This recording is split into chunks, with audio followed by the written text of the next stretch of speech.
Hello folks, in this video I'm discussing Java's string class. String is one of the most important classes you will ever work with. String data type, which is words, sentences, paragraphs, essays, that's the most important data type in any language, any programming language in the world of computer science.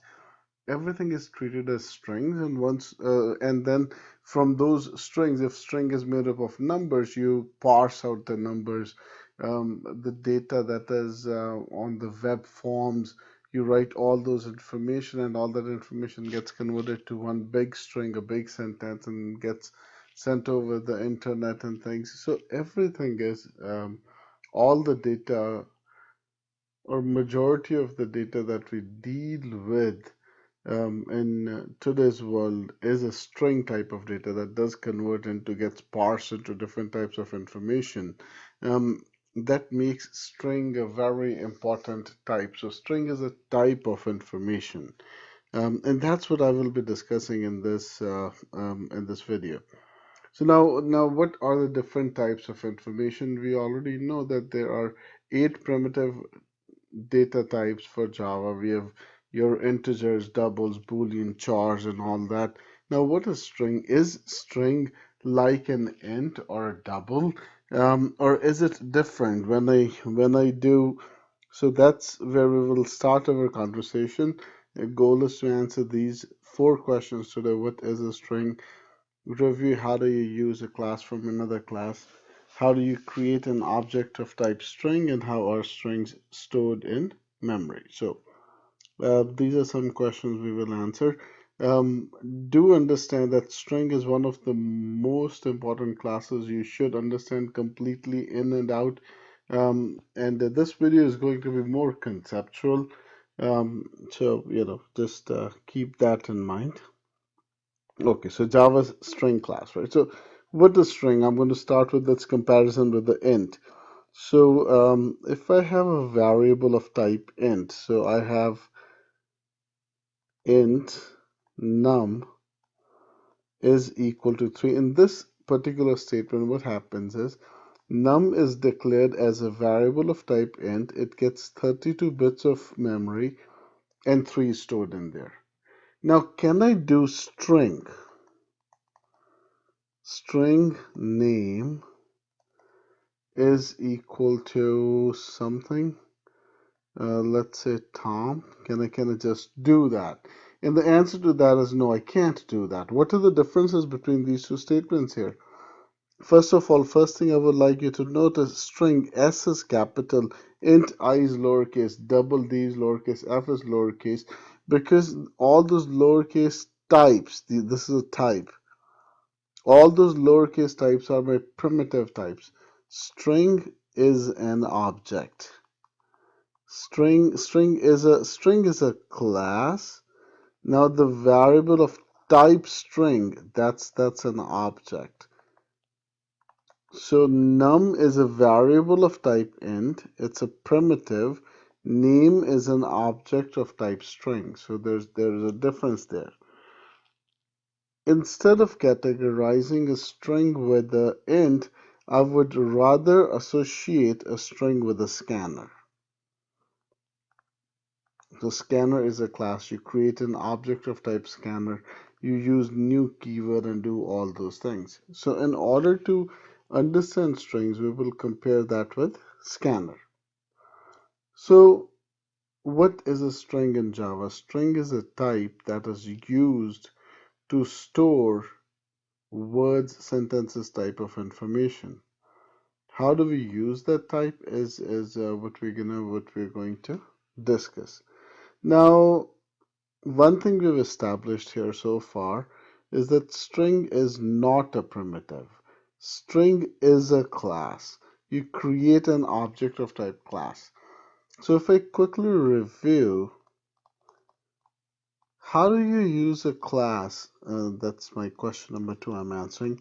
How do you bring another class into your program? Meaning, you want to be able to receive input from the user. In order to receive input from the user, you need a scanner. How do you create an object of type scanner? What do you need to do in order to use a scanner, you need to import, you need to create an object of type scanner, and third is use the object you have created in step 2. So these are the 3 steps, and anytime you need to use a class that is outside your program, right? So in order to use a class, you must import it, you must create an object of this, and then you must use the functions. Analogy that I like to give here is of a lawnmower. Importing means bringing that lawnmower from Home Depot. Creating an object means turning on that lawnmower. Turning on a lawnmower doesn't mean that you're using it. In order to use that lawnmower, you will have to call different functions on it. Exactly the same way, once you create an object of type scanner, it's ready to do the work, but you will need to know what functions are on the scanner. For example, if you do scanner scn is equal to new scanner, it does take gas, and gas here is system.in. So that creates scn as an object of type scanner. So it has gas, it is rearing to go. But in order to use this scn, you need to know what functionality does it have. So you will, let's say you're reading an integer value, you would call scn.nextInt, that will receive an int value. Now you need something of type int to receive that value. So the point I'm making here is you import a scanner, you will import from util, you create an object, and then you need to know the functions that object or that class has in order to work with that data type. Okay, so that's how you bring another class into your program. Now let's talk about string specifically. I want to use a string. I want to create an object of type string. So first of all, I need to bring it from Home Depot. What's my import statement for string? I have import java dot lang dot string. Now once you've imported string, now you go inside your class. So that's outside the class. Import statement is outside the class.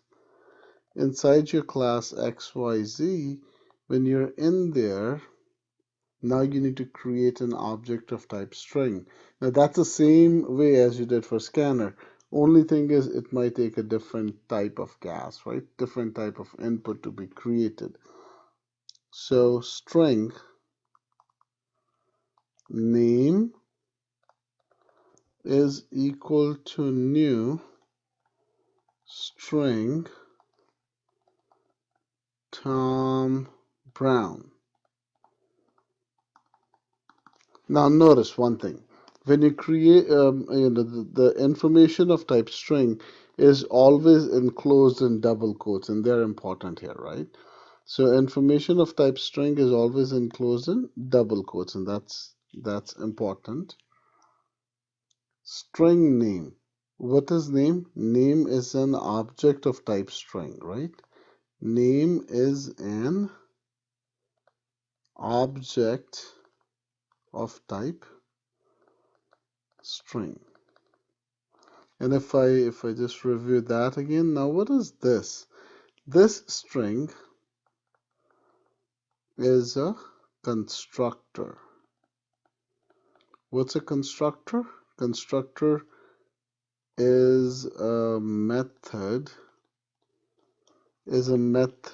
with same name as the class and is responsible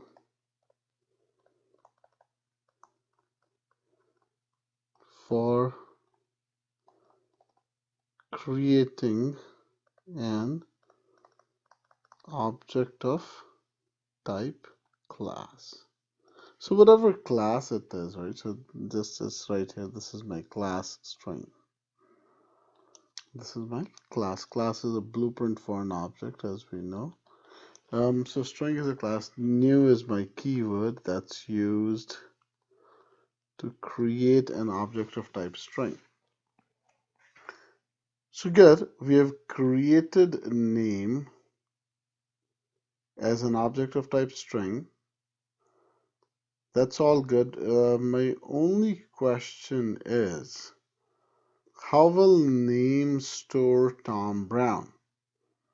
And motivation for this question is, um, I understand I can store int num equals 3 and num gets 32 bits of memory. Now, on the other hand, if I try to do this, there's another data type in Java, byte b equals to 900. I cannot do that. And the reason for that is byte has 8 bits of memory. That means it can store maximum of 2 to the power 8 different values, and that's 256, and I divide by 2, that's from negative 128 to 127. These are the only values I can store in there. Now, how does string work out? Well, Tom Brown, I can store a whole essay in a variable of type name. So how does that work out? How is name storing this information? Now, string internally, string is an array of characters, not the characters who act in a movie. I'm talking about chars, right? An array means a collection. So string is a collection of chars. Okay, we're good so far. Let's just understand how is Tom Brown stored a name. So what happens with that part of the story is, so you have a variable name of type string and you're trying to store Tom Brown in there, right? What I want you to think of this thing as a column in Microsoft Excel, right? That's columns are vertical, they go up and down. Now you have this, and I'm going to store Tom Brown in there. Tom space. Space is also a character. Well, I drew one extra. I'll get rid of that. Tom Brown. So we have Tom Brown stored in this structure, right? So in the structure, Tom Brown is stored, and the name, that string name equals new string. Let me just write that again over here. So that's right next to me. I need to see that. You have string name is equal to new string in double quotes Tom Brown. Okay, so Tom Brown, right? So this name is storing this information in this structure. And this information is in there. What does name? So what does name has? How much memory do I give it to name? So that's the bigger question here. Since name can store any information, a name doesn't have any memory to start with this variable, right? Um, but it should be able to point to any memory. So name, instead of getting a memory, name holds the location where Tom Brown is stored. So what exactly is happening is your compiler is looking for a continuous piece of memory on your RAM that can hold 0, 1, 2, 3, 4, 5, 6, 7, 8, that can hold 9 characters. 9 chars. So it's doing 16 times 9. It is looking for 144 bits of continuous memory where it can store this information. It finds that piece of information and that location where it's going to store this whole string. And what name does is name remembers the location where the first character of the Storm Brown T is stored because everything is next from that location. So name stores some kind of a hex location. 3452, let's say that, right? So some kind of a hexadecimal location is what name is storing. Name's like, okay, that's where this information is. I can pull all of the information from there. So So how is name storing information again? Name, an object of type string, is internally an array of chars. Array means a collection. So it puts all those chars in that array. It also remembers the index. It indexes those chars by numbers. The first char doesn't start with 1, it starts with a 0. So first char is 0, then 0, 1, 2, 3, 4, 5. So like that. So it continues there. And by the way, that's called the index. That's called the index of each character. It will be very handy as we move into different things and different functions we will be calling on strings. So what do we know so far? So far, and how are we doing with the questions we wanted to answer? What is a string in Java? We get that review. How do you use one class inside another? Well, you have 3 steps. You must import it, create an object, and use the object. That's good. How do we create an object of type string? 2 ways.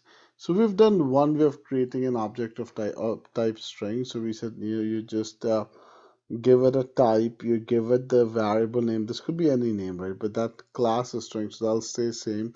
New is a keyword, that stays same. Now the class is string, so you call the string constructor, you pass it a certain input in double quotes that will create an object of type string. So here again, that name, that string, how will it store information? Uh, Strings treat all the information internally as an array of chars, but you don't have direct access to it. So to think about how this information is stored, you can think of an Excel column, and in that column, everything is stored as Tom.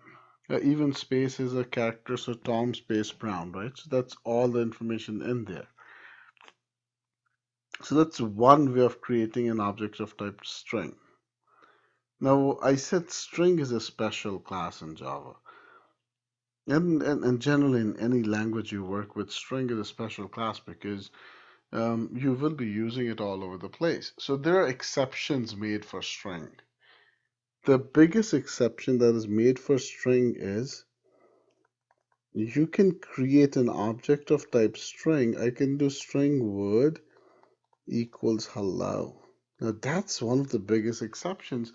You can create an object of type string. You can create an object of type string without using new keyword. So that's a biggie. So that exception is made. So this is an exception. This is not a rule, right? This is an exception. No, creating string this way is an exception made only for the strings, okay? Creating an object of type string without using new is an exception, not the rule, right? So that will also create a variable of type string. So word here is a variable of type string. It will store information just like any other variable of type string, HELLN, over the indexes 0, 1, 2, 3, and 4. So that's it. for the 4 questions we wanted to answer on this in this video. How are strings stored in memory? We also understand that.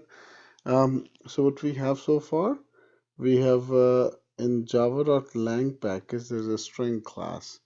And I must mention that this one you do not need to import. Do not need to import. Now the reason for that is anything in the lang package is installed into your compiler by default, so you do not need that import statement. Alright, so that's all good. And then that's your string object. It implements certain interfaces which you will learn later on, and that's your string class. So far so good. In the next video we will discuss different methods that are there in the string class.